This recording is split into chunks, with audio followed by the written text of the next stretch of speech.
জাহান্নাম এটি কোনো কল্পকাহিনী নয়, এটি আল্লাহর নির্দেশিত শাস্তি স্থান।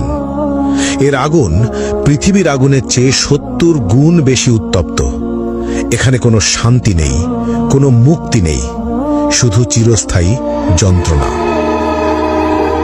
চলুন দেখা যাক কোন ২০টি পাপ মানুষকে এই ভয়াবহ শাস্তির দিকে নিয়ে যায়। প্রথম, মা বাবার অবাধ্যতা। পাপ অভিভাবকের প্রতি অবমাননা বা তাদের কথা না মানা। শাস্তি আগুনের চাবুক এবং গলিত সীসা দ্বারা তীব্র যন্ত্রণা। প্রতিটি আঘাত মস্তিষ্ক পর্যন্ত অনুভূত হবে। দ্বিতীয়, কৃপণতা।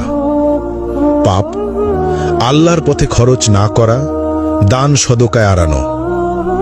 শাস্তি গলিত ধাতু পান করতে হবে, যা পেটের ভিতর আগুনের মতো জ্বলবে।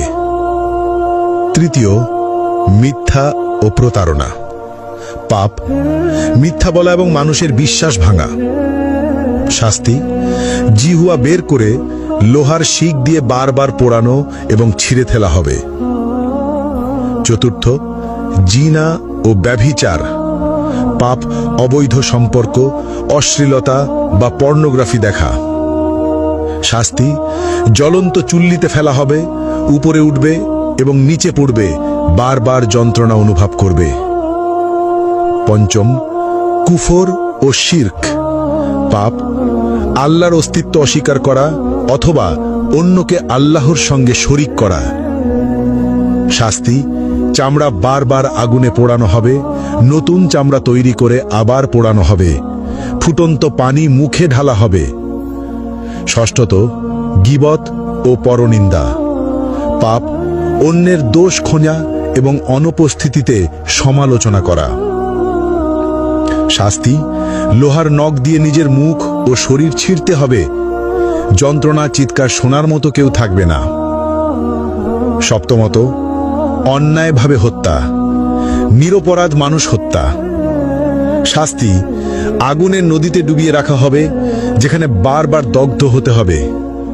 অষ্টম, নামাজ ত্যাগ। পাপ ইসলামের প্রধান স্তম্ভ নামাজ ইচ্ছাকৃতভাবে না পড়া। শাস্তি গভীর গর্তে নিক্ষেপ করা হবে, যা তলানিতে পৌঁছাতে ৭০ বছর লাগবে, আগুনের তাপে ছটফট করতে হবে। নবম, মিথ্যা সাক্ষ্য। পাপ অন্যায়ভাবে মিথ্যা প্রমাণ দেওয়া। শাস্তি জিহ্বা টেনে লম্বা করে বারবার কাঁচি দিয়ে কেটে ফেলা হবে।